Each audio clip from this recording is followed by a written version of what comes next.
Is Quattro. Hello, everyone, to the Thanksgiving Eve Stone Soup Poetry. Just the looks to be the four or five of us, and that's just fine with me. I had a very busy day today, so I might just pass on the mic to somebody else to host. But Doesn't matter, Chad. You we want me will. to do it? I'll be glad to do it. I'll at least do the first round, but I need to be on to do the warranty, and I actually finally got some food in my mouth. You ever get so hungry that even just like drinking water, which is supposed to be a positive, just disgusts you? That happened to me. It was crazy. But anyway, there's the open mic. Next week is G. Emil Ruder from the Philadelphia area. Also, the editor, I think a few of you know this journal, the Fox Chase Review. Definitely consider submitting to that. The new issue should be out I'm guessing by Monday, or at least part of it. They do the reviews and or the flash fiction, and then they will do the poetry a couple of days later.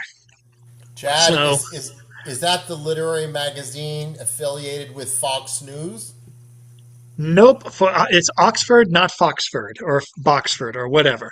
He actually used to do the Fox Chase Review, which you could make a bigger argument that was Fox related. But anyway, if we're done interrupting me, let's no, really, I'm interrupting myself in all honesty. Let's go to our feature tonight. I mean, our first person on the open mic tonight. Yeah, I'm using my own AI system. I'm bringing up words that I say generated randomly at any reading. But now I know one thing I randomly generate a lot. Let's start with Marianne Honecker. The Randomator 5000's pick, not mine. Yeah, I just wrote this one today. It's another one of those ABC Darians. And it's probably a little rough. Please let me say one true thing. Marianne, your volume is very low. Your volume is very high, Robert. Is that better?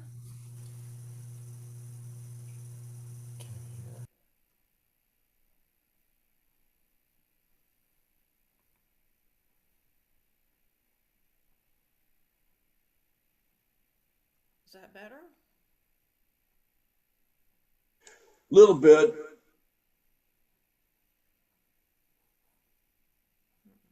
Strange.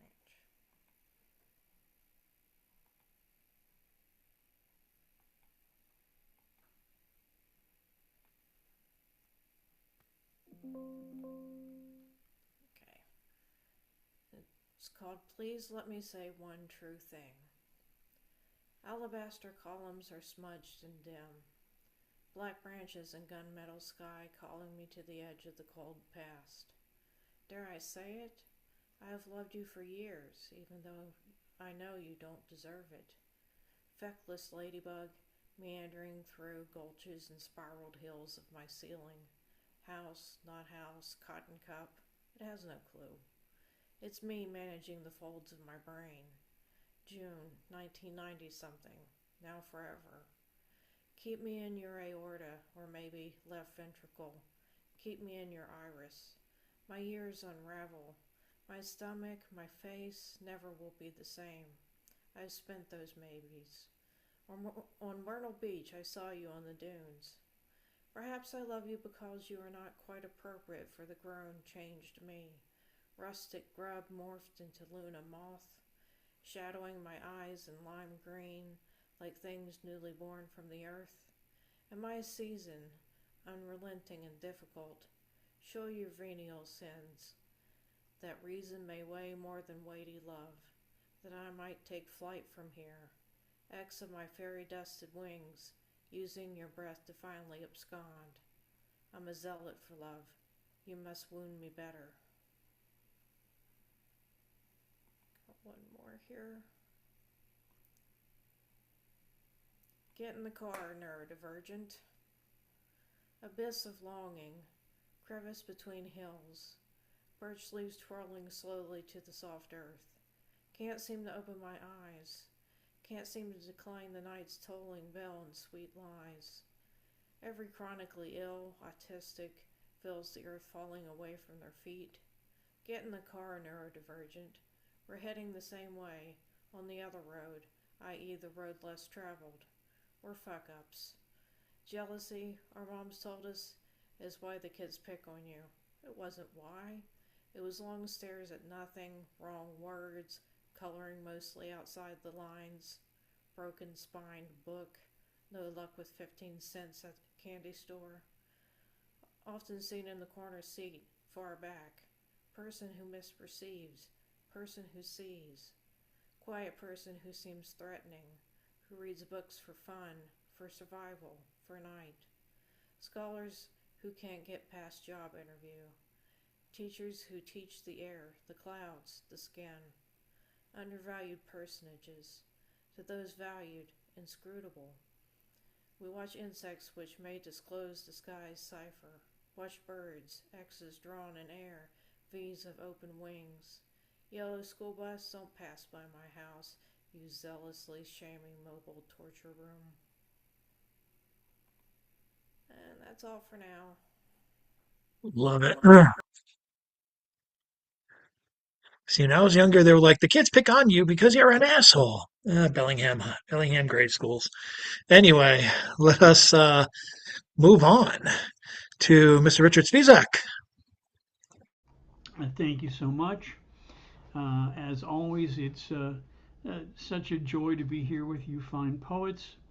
And my brother Chad, the literary adventures that you bring to the world, they are beyond par. It's an honor to participate. And that gentleman is one writer. Very interesting stuff. I may not agree with all of it, but it's always very thought provoking. And here we go. Here's a little poem called The Geography of Love.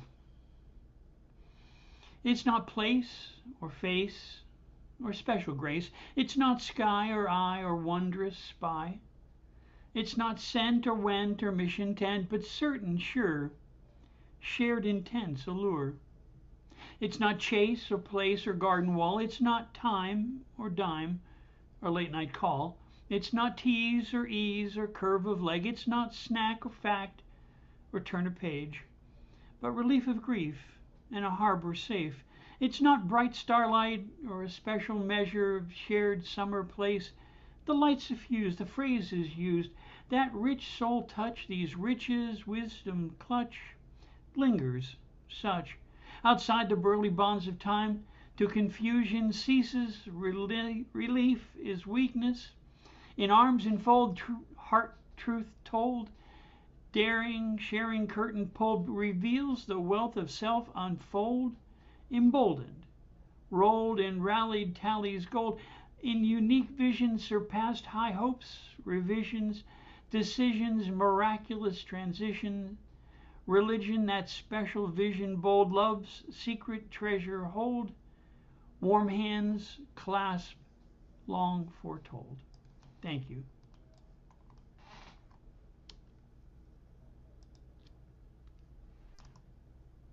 Thank you so much, Richard. I'd like to bring up next Mr. Bill Lewis. Well, thank you very, very, very much. I am so happy to be here.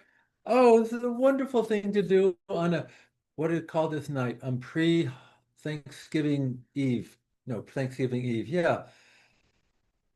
Thanksgiving. I give thanks that we have Chadford to make this stone soup work. I am so happy that I get to spend time with you folks and do our poetry, good or bad or indifferent, and you give us the opportunity. So I am thankful for so much, and some of it is right here. I suppose I owe an apology to some of the people in Massachusetts. I didn't understand how homelessness works. I didn't know that it's a funding scheme. The federal government gives Massachusetts $200,000 per homeless person, and Massachusetts then spends that money on something important.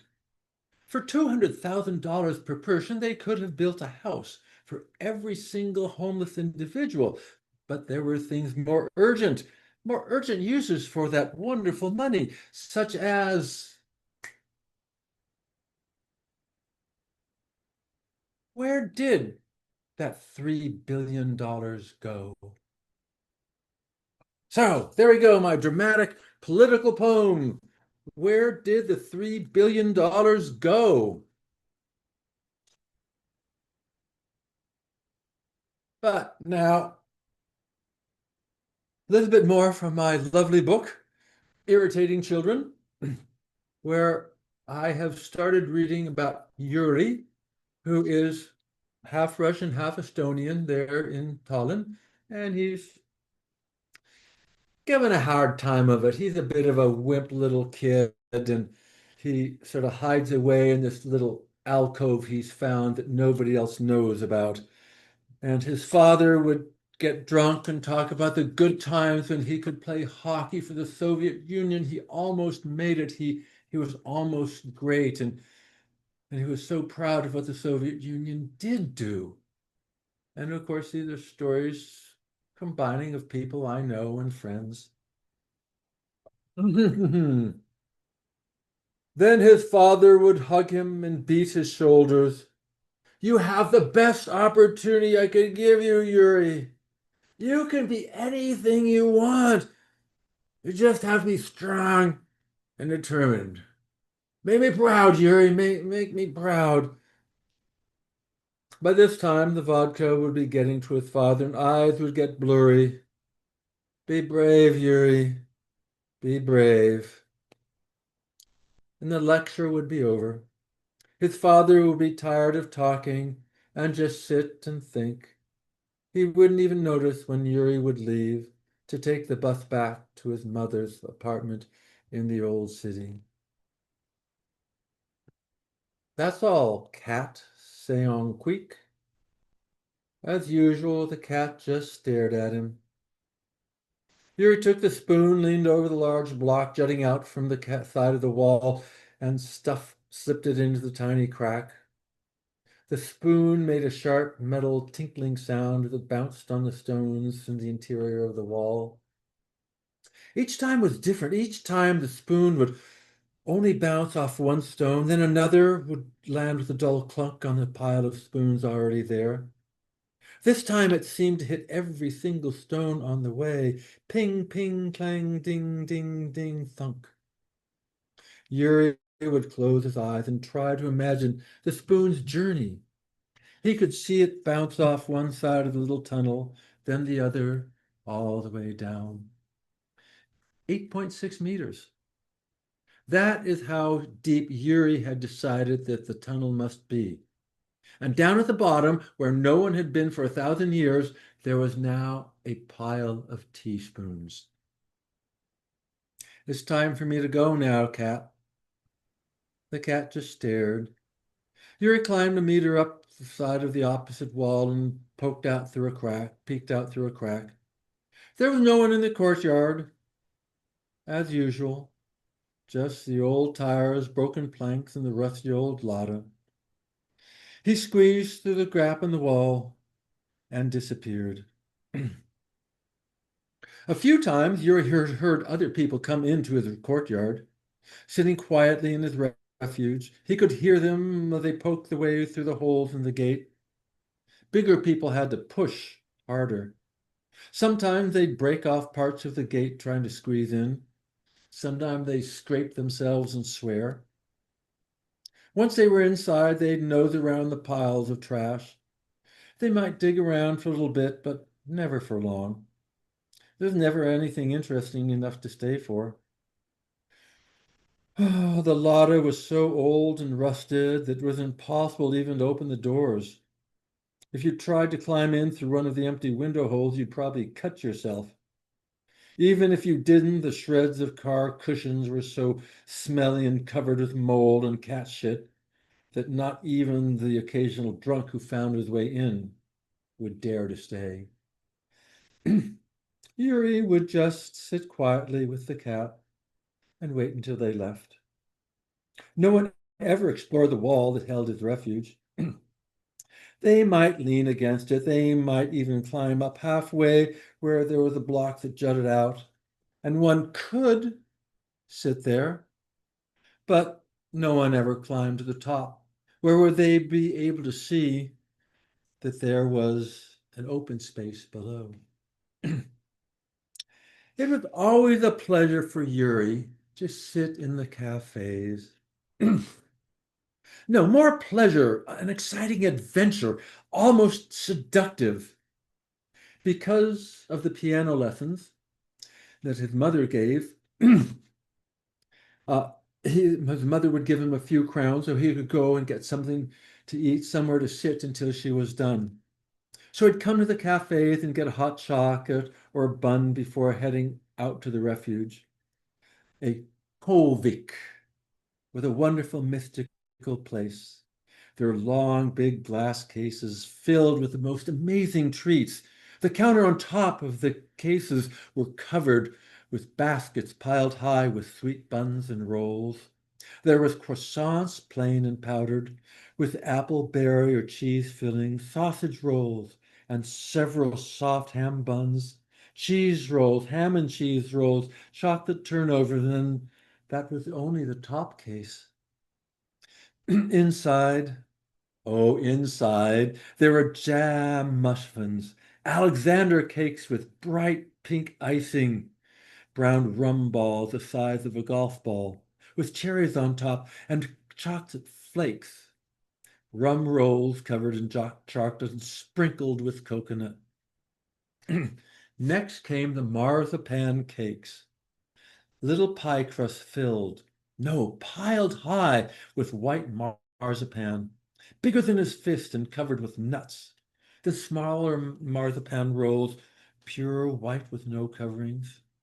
The paklik truffles, cookies half covered with those brown molasses, half in dark chocolate. Then there were carrot cakes and blackberry cakes topped with red gelatin, and finally dark chocolate sacher torts with sacher written in brown icing. The second shelf held the gelatin cakes. There were two kinds of cream-filled eclairs, a big cream-filled rum roll, apple cakes, cream-filled pastry horns, and then angel food cakes and little rice cakes.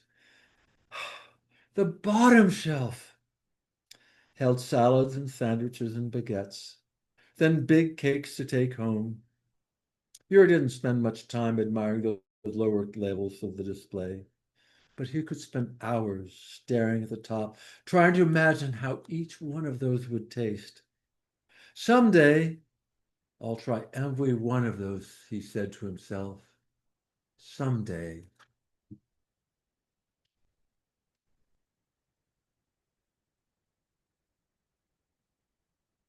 Thank you very much, Bill. And now I'd like to go to Mr. John Wezick. Okay, well, here's a story from St. John the Blasphemer. It's called His Second Mistake. Leonard Shumway's first mistake was asking me to judge a poetry slam. Slam where contestants pander to an audience that doesn't read. Slam teenage bravado and rants about social injustice. Slam where all the poems sound the same and the guy who yells fuck loudest wins. To be fair, many winners deliver fine poems, but getting there is like running a marathon barefoot on broken glass. I hate poetry slams. Every time I took part, I went away feeling dirty.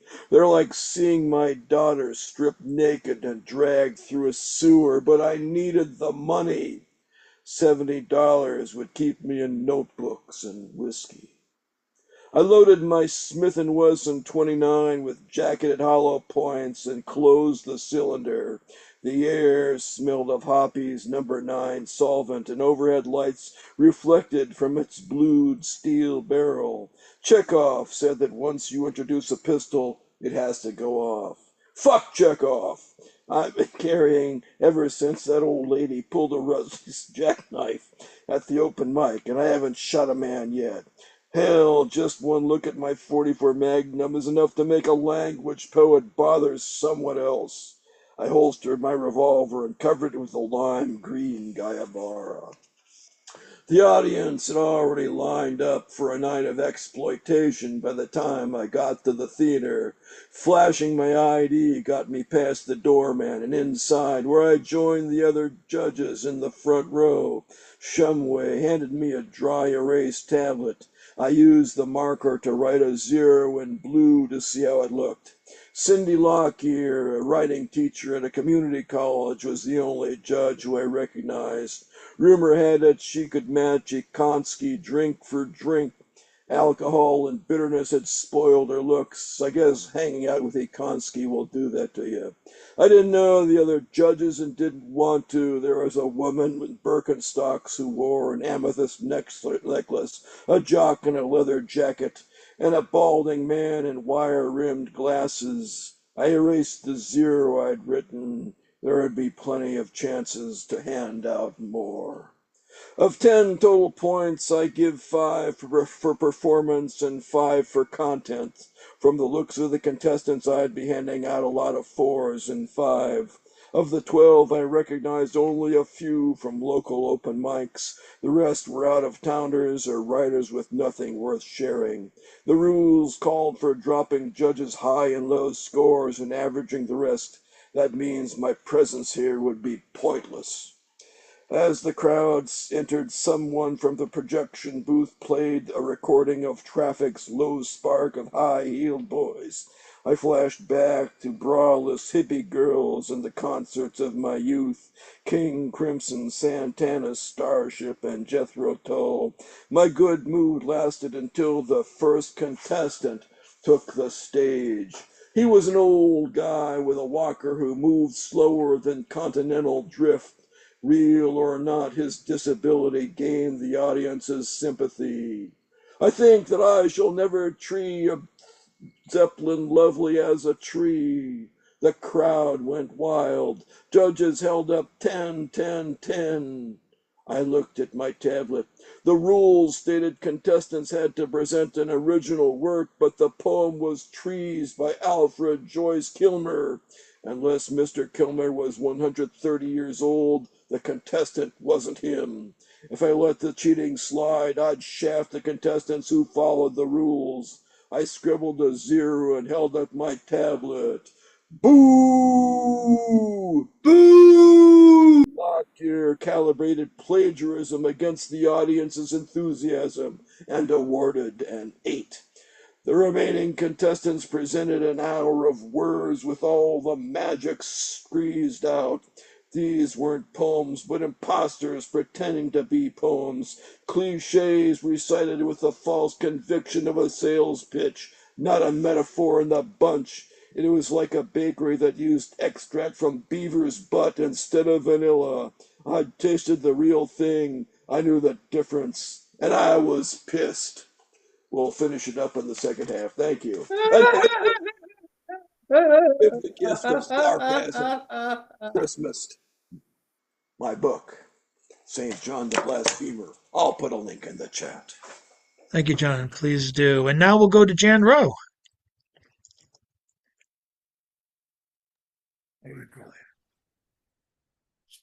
Hi. Um, it's interesting. Um, this had been in the weekly before, except it got overlooked. So I went in to say, hey, this was overlooked, and James Parker said it's in this one today. So here it is. For Dr. Dumont. When Shakespeare and Julius Caesar writes the good we do is often turned with our bones, But the evil we do lives on and on and on. So it is with 5 military deferments. Dick Cheney. More pleasant to think of Dr. Dumont. Doctor to the poor, homeless, addicted, mentally ill. Dr. Dumont will be missed. His time this side of the veil was up. Around the turn of the century, at the Paulus Center on Park Street, for divorced and gay Catholics, on Park Street between the cathedral and the Golden Dome State House, during the monthly meeting there for Social Action Ministry, SAM, organized by Reverend Brian Scott Jackson, now passed, I witnessed bureaucrat Cliff Robertson debate with Dr. Dumas. Dr. Dumas mopped the floor with Cliff, so to speak. Thank you. Thank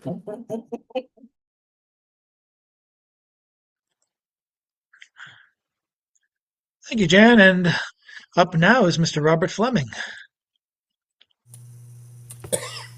Thank you, Chad. So, as a follow up to John's fiction about an open mic, I've chosen to add this work, which is sort of adding a poetry slam to the Tarantino style. Pulp poetry slam. We're going to the poetry slam. I'll give you sugar after the slam. Now, Poet 1, word after word, wasted into a mic. Unvoice all the lines. Kill all the rhymes. No, kill the mic. No, kill the poet. Done.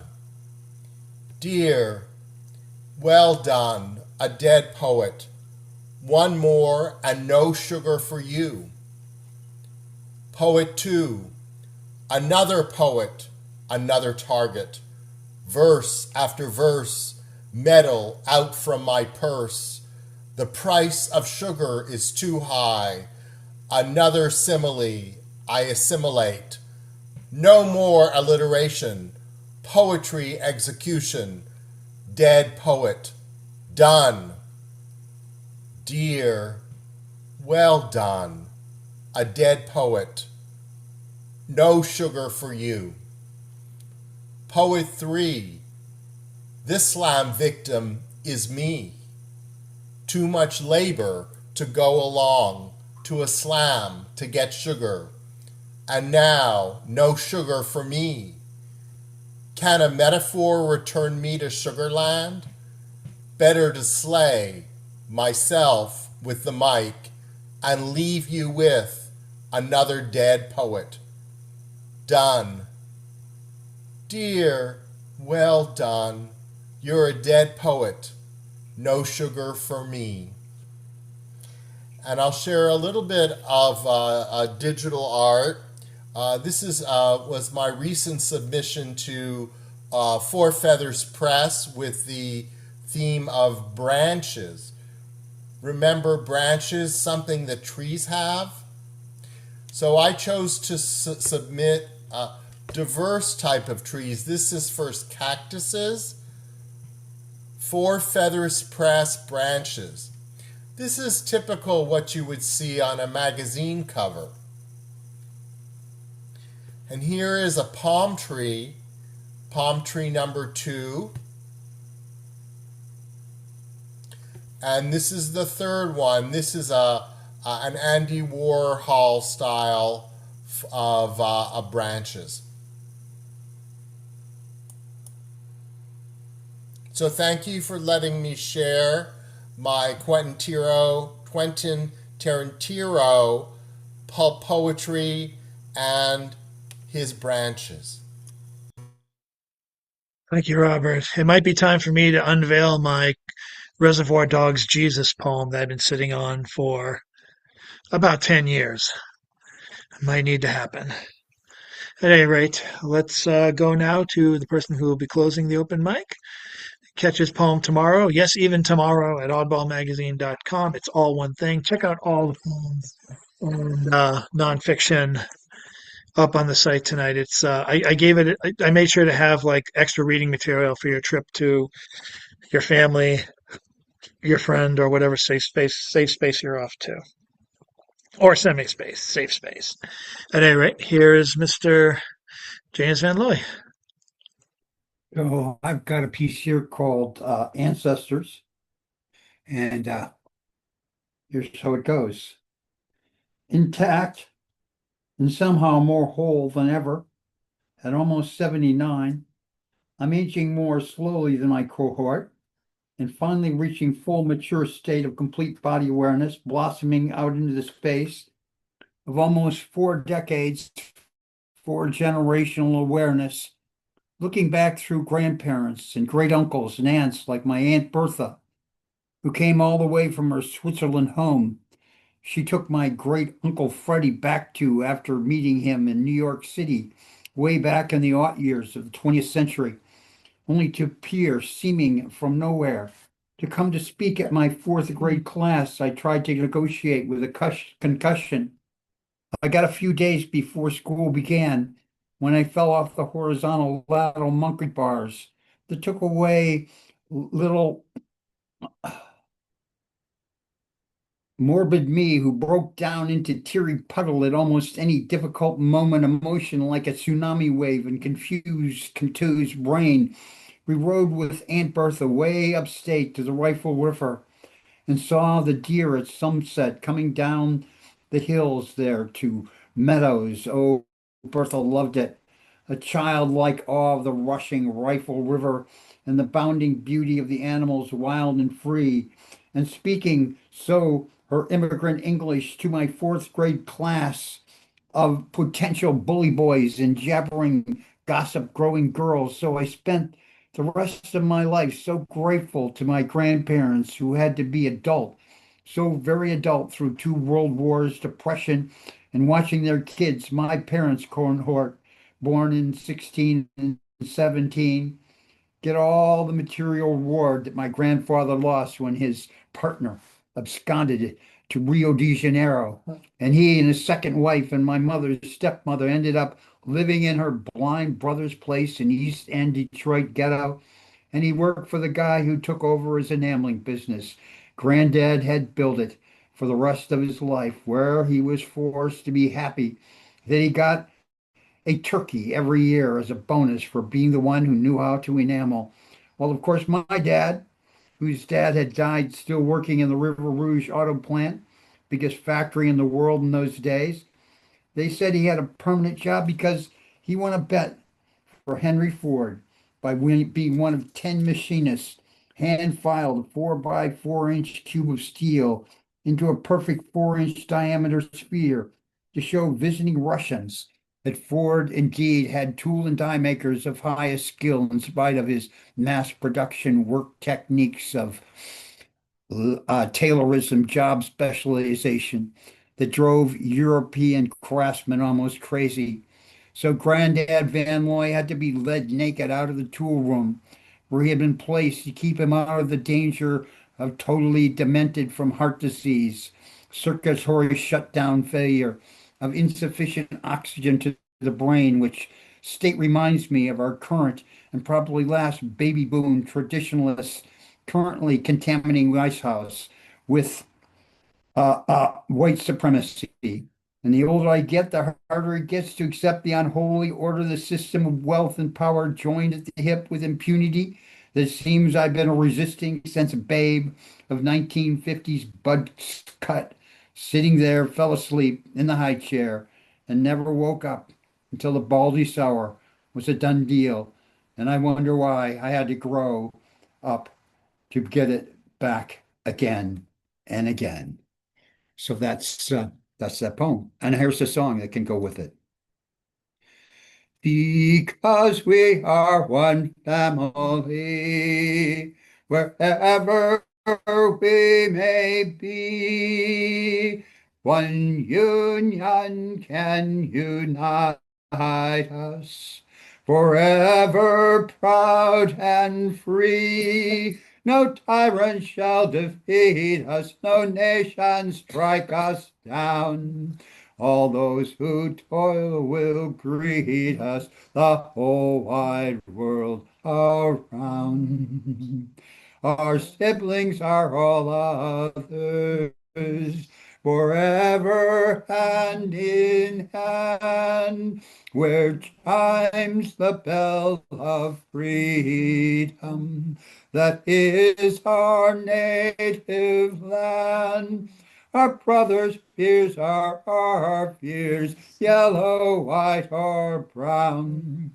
Our sisters' tears are our tears, the whole wide world around.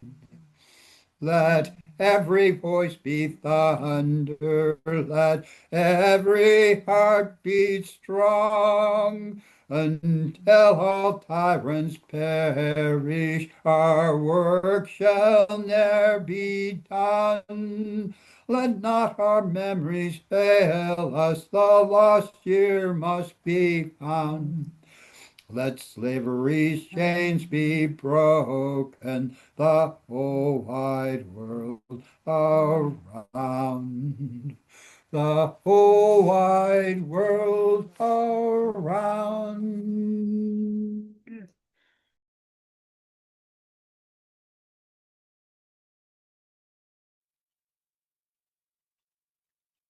Thank you, James. And with that, we pass go, collect $200, and go back to the beginning for a second and final round robin. And first up is Marianne Honecker, as before. Okay, I've got more ABC Darians. I can't seem to write anything else. This one's called Forgotten. Atlas of Lost Continents, Sunken Islands, Brass Horse from an 80s catalog, Candelabra of Unknown Age, bottles dug up from the riverbank's mud, photos edged with burns, empty dog color, a jar filled with unidentifiable sludge. Go now, the door is flung open, the sun hurries through the leaves to find a ground. In the cellar, rusted tools. In attic, jolly faces of dollies smudged with dirt. Kool-Aid packets stiff as starched. Silverware. Lying in the deep grass, one Lego man. Museum of things that crumble with touch. Name on map edges. Here there be monsters. Over the map's edge we've been and didn't find pictured horrors, spiny tails looping through sea. Quarry never caught with rusted bear trap. Round and round the mulberry bush. Still myself for the pop, but I still jump. There's nothing but the past for me now. Utterly burned, my future bridges. I vainly continue to exist. Fire on west horizon, fire on east skyline. X's crossing out all the highway signs. Yellowed pages of an antique book. Zoo of wooden creatures fitted to slots. This one's called Monster. Allied against me, night and the moon come baring their teeth and spitting. I am dark, contained, traipsing through the wet grass to the fence. Dear, study me. We share the same cusps, evening and morning. Night arrives. I pull fast the blinds. I'm utterly devoured. Gates to time are closed. I can't enter the harried minutes. Hours are strapped to my back. I am taken into the thick darkness just behind my eyes. I am a monster. Katydid's season in spring, when it mocks new leaves. My season is winter, snowless, brown. Monsters live uninhabitable lives. Nearby, only a few feet away, light owns people, fills them up. They smile.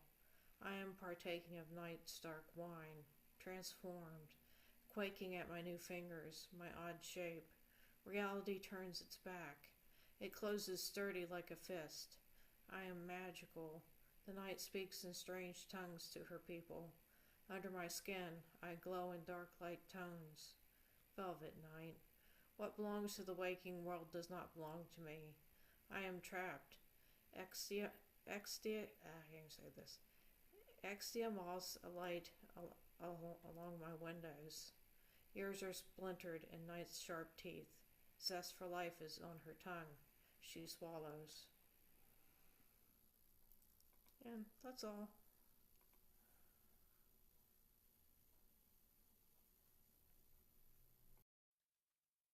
I'm gonna have to figure out abacab poetry myself soon. I'm gonna have to click one of your links and do one of these myself. But until then, let's go to Mr. Richard Spizak.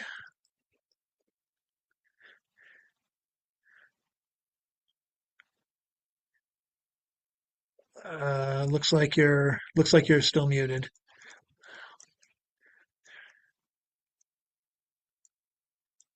Still muted.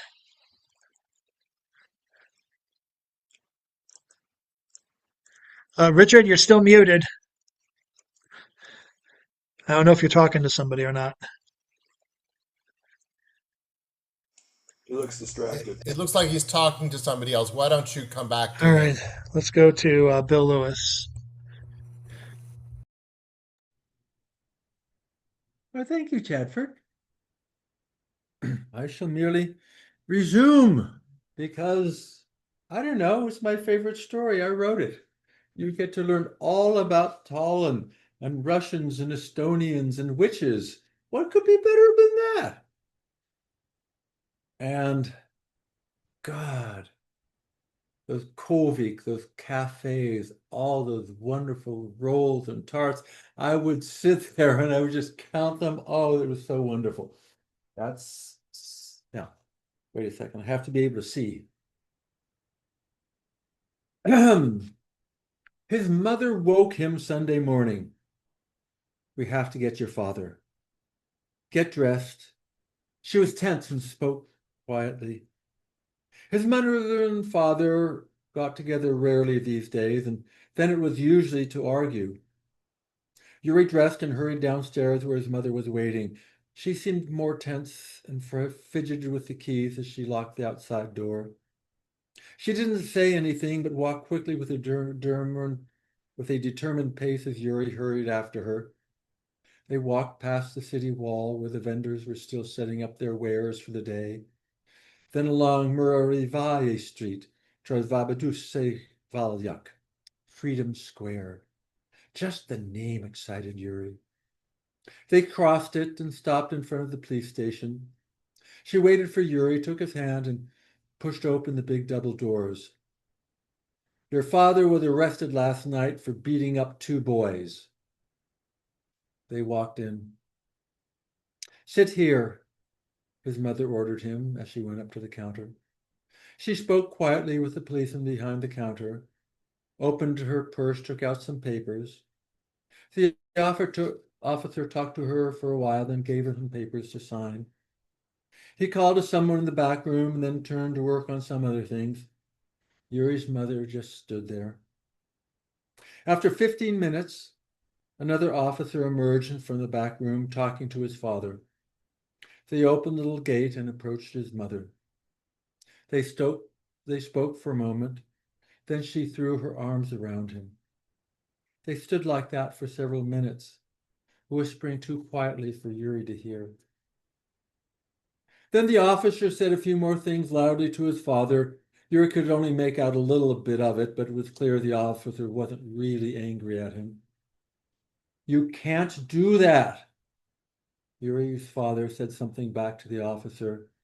I know, but you still can't do that. You're not a policeman. Don't. His father interrupted him. The officer shook his head. They exchanged a few more words, and his father nodded. He reached out and shook the policeman's hand. Then he turned to Yuri and yelled, Come here, boy, with a big smile on his face. Yuri jumped up and ran into his father with outstretched arms. His father picked him up and shook him back and forth and put him down again. Your dad's been bad, Yuri. I got angry and he paused and thought, I'll show you. He took Yuri by the hand and lifted his elbow for his mother. She slipped her arm into his, and they walked out, the three of them together. They walked back across Vabaduse Velyak, along Harayu Street. His father turned toward the Nagolisti church. They stopped at the intersection. His mother and father talked for a few minutes. Then they kissed, smiled at each other, and his mother turned to walk home. Come on, boy. It's time to see what your father did. His father headed up the hill at a lively pace, Yuri in tow. When I first came here, this place was a mess. He pointed to the great church. It was dirty and gray and falling apart. That was one of the first projects I worked on. They turned onto Rutli, passed the parking lot, and stopped right in front of the refuge. This used to be owned by an old guy who was sort of crazy, his father. His father pushed back the broken bottom of the gate and crawled inside. My buddy Serge used to work for him, and they had keys to this place. Yuri crawled in after his father. The old guy was extremely superstitious. He had a bunch of pagan icons, I don't know from when, hundreds of years ago. He hired because Serge had two different colored eyes, and that was supposed to be lucky. His father scanned the heaps of trash. After he died, people used this place like a garbage heap. Disgusting. And this, he patted the Lada, once actually ran. I never saw it, but Sarge did.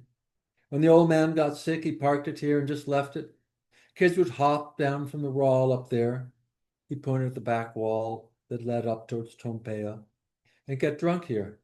But they never did it more than once. Something would always happen to them. They'd trip on a plank or break an arm. They'd hit their head on an overhang.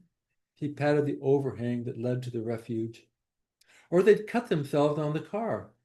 There were so many times that Serge and I came here to do something for the old man, and we'd find a pool of dried blood. His father walked around the little courtyard, looking at everything as if it were familiar. So people got the idea that the old guy had put a curse on this place, and they went away. His father paused by the refuge wall, then waved his hand dramatically. But it wasn't the old man who put a curse on this place. Right here, he patted the wall, is a secret place. Come on. He reached up, found a place for his fingers, and positioned his right foot on the rock seat and started to climb. He reached the top, pulled himself up and over, looking down. Come on, Yuri. Yuri followed his father up, intentionally ignoring his usual shortcut. He struggled with a few handholds, but made it up. His father didn't try to help him. He just sat there on top and watched. You might not be a great hockey player, but you sure can climb. Now look, you can see Tompea from here. You can see over the wall there to the next courtyard. You can see in the windows, and he pointed on the other side of the wall. You can see the hidden spot. And I will tell you more next week as we learn about Yuri and the wonderful time he is having in Tallinn and the witch. There will soon be a witch. I can't tell you which witch, but there will be a witch.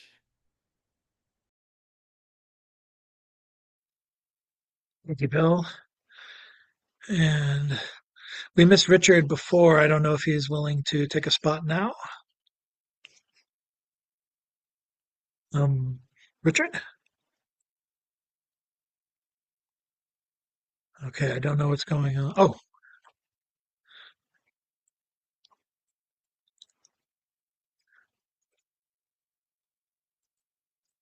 okay, I'm not sure what's going on. So I will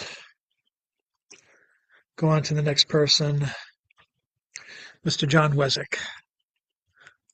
Okay, continuing.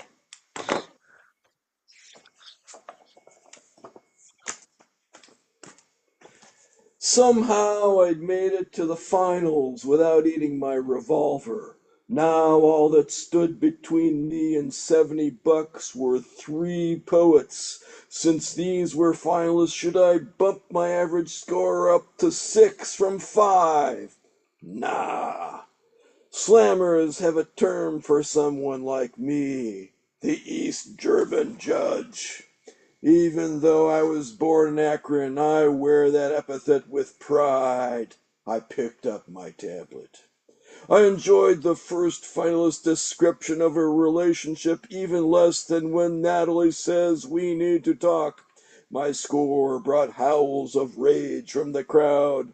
Then something stunned me. A skinny guy with a ponytail recited a poem about Frederick Remington's painting. It was all there, the pounding hooves, creak of the leather saddle, smell of sweat and dust, and the horse's legs suspended in midair, like in Edward Murbridge's photos. 10! I shot to my feet. The theater was silent, except for the rustle of candy wrappers. The judges were leaning over their tablets. Slowly they raised 6, 6, and 6. Even Cindy Lockyer gave this masterpiece only an 8, the same score she'd given the plagiarist. The final contestant had a physique like Pavarotti's if the opera singer had gone off his diet. What he lacked in craft and originality, he made up for with a voice that was louder than a 747's GE CF6 engine on takeoffs.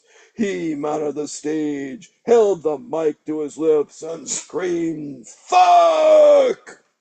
The audience rose as one to its feet as tens dropped like Nazi paratroopers from Junkers Ju-53s. Bottles flew as I held up my zero. Soon the crowd broke up chairs and rushed the front row. I didn't draw my revolver because fuck Chekhov. The back door offered me an easy escape, and I didn't need some overzealous prosecutor who never faced so much as an angry word, putting me on trial for defending myself. I'm here for my $70. I stared at the bald spot shaped like Antarctica on top of Shumway's head. American flags flanked his desk as if selling used cars that broke down 20 minutes after leaving the lot was somehow patriotic. I'm docking your pay for the riot you caused, he said. That was his second mistake.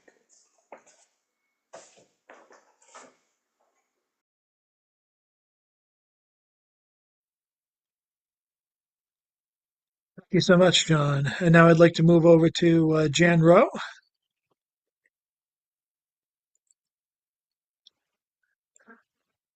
Hi. I want to see if you can see this a picture. Yeah, That's good. it's not bad. Okay. I'm in another writing group. I'm like in 2 1/4 writing groups. This is the quarter Speak Neighbor. It's from the cathedral. Okay, it's called Evictions Unlike the Recent Annual 40,000. Had I not been evicted from 2-story garden apartments when its mixed income status changed to all poor, we never would have lived in that farmhouse pictured in the church nor married under the largest pecan tree in the state of Delaware, 7 or 8 stories, 14-foot diameter, which helped when it was struck by lightning. The formerly mixed income garden apartments are in Seaford, Delaware, nylon capital of the world, parachutes, and DuPont gunpowder. I was a high school English teacher at Lowell High for 13 years. Wilma, a vocational technical student in third period, said she knew of a vacancy as she worked at Thelma's Beauty Salon in the now vacant shopping center, but buzzing then. So Thelma owned the 40 or so acre farm and farmhouse.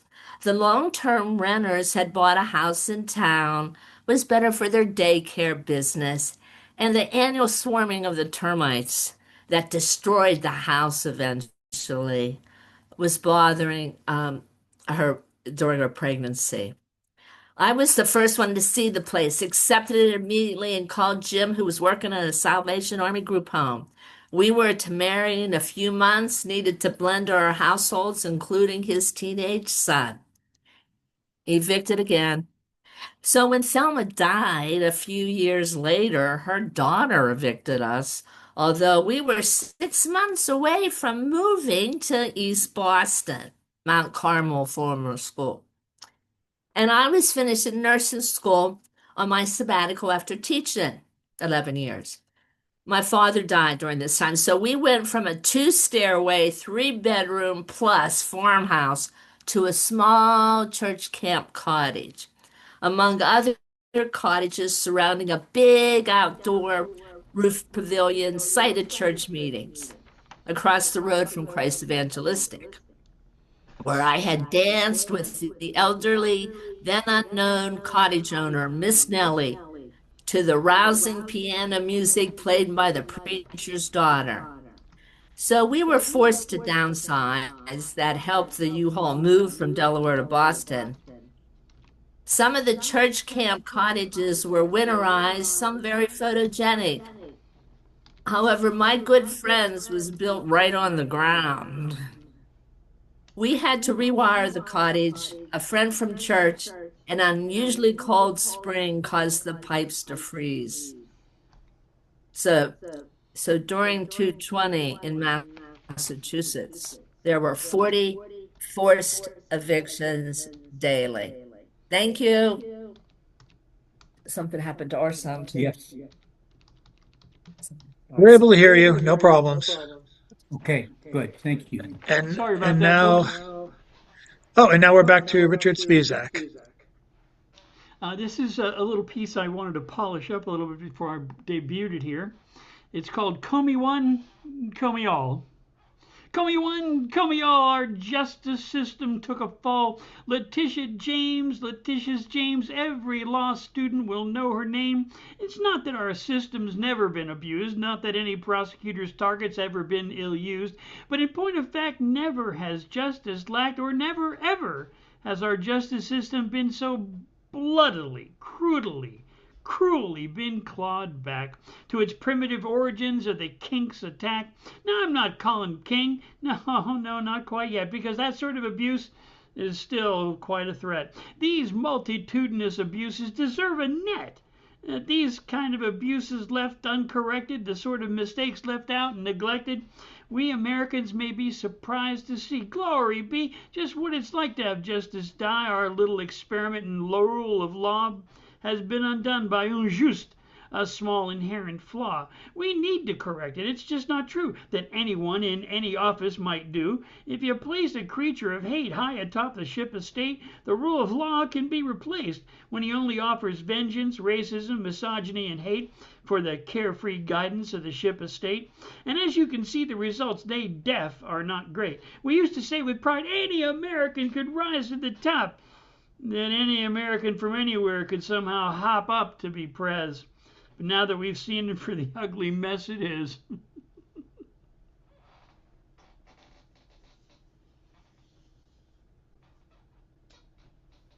Thank you, Richard. And back to Mr. Robert Fleming. Thank you, Chad.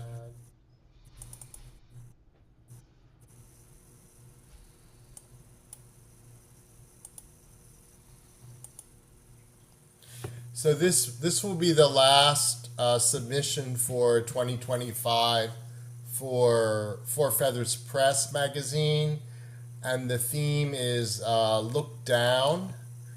And I chose to do focus on space.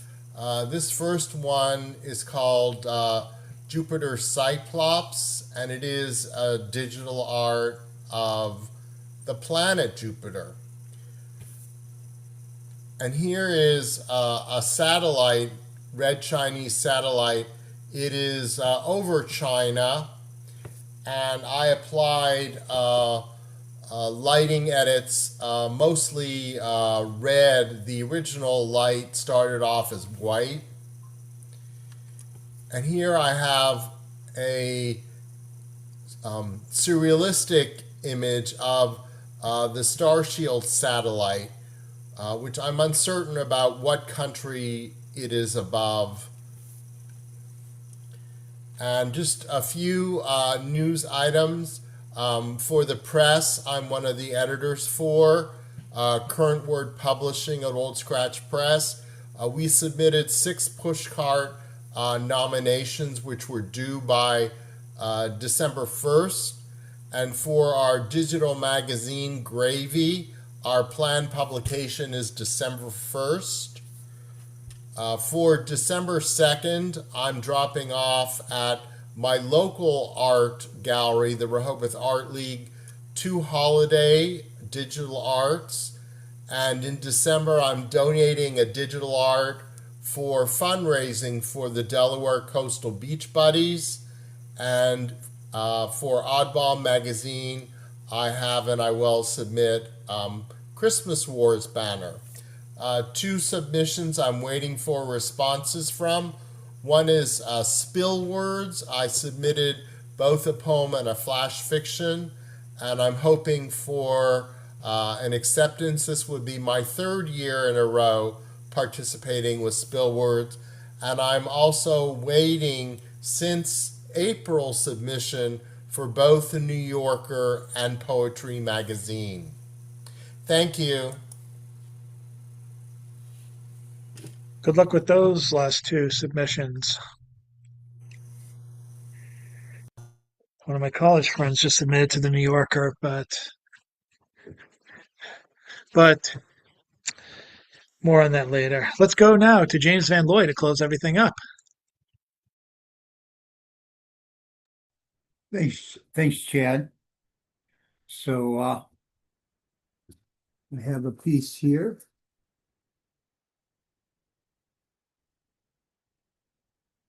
for Jan called To My Constant Wife. And this is actually about when we moved into that place over in East Boston, when we moved up here in 92, and we could actually see the airport out the front windows. You can walk to it. And it has a quote here from Andrew Marvell's To His Coy Mistress. But at my back I always hear Time's winged chariot hurrying near. At the end of this finite epic, when the pages of caring republic yellow into worldwide empire, where strife and trouble never tire, I look over rooftop deserts to see a swarm of chariots making time past airport causeways, budging away the edge of day, as the sun hangs in infinity, a screaming hole of divergent rays, not moving an inch or iota from the refrain after the coda that flows from the red brick walls and wanders from table to chair and falls back into the marriage bed where sport becomes harmony instead. And lying silent next to you, I am quietly content to eschew fleshly pleasure as time flies into the ancient look of your eyes. And here's the song. I found my thrill on Blueberry Hill, on Blueberry Hill.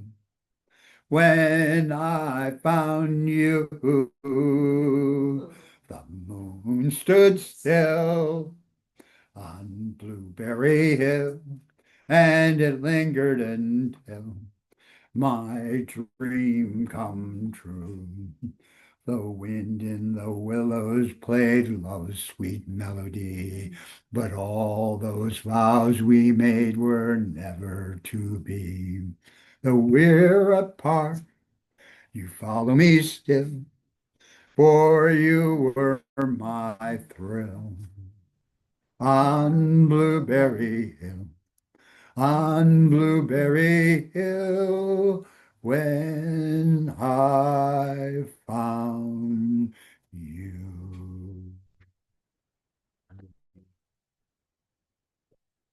Thank you. Thank you so much, James. And thanks to everyone for coming tonight. Have the best, safest possible Thanksgiving you can have with whoever you choose for your company or your family. I'm looking forward to seeing you guys next week for G. Emil Reuter from straight out of Philly and the Fox Chase Review. Some of the older group might remember him coming a couple of times in the early 2000s with his partner Diane Sands. So it'll be a pleasure to have him and hopefully have Diane sometime in the new year. So thank you guys very much for your patience. I'm going to go collapse because I've had a long day. I don't have anything more clever to say than that. But thank you guys so much for coming. Obligatory wave. Have a lot of turkey tomorrow, or whatever your preferred poultry or meat is, or non-meat. I got a tofurkey from my girlfriend on Friday, and we will. I'll report on that as it comes. Thanks again, and have a great evening. You too. Show's over. You too. See you Thanks next for your time. hard work. Happy Thanksgiving, everybody. You too, sir. You too, everyone.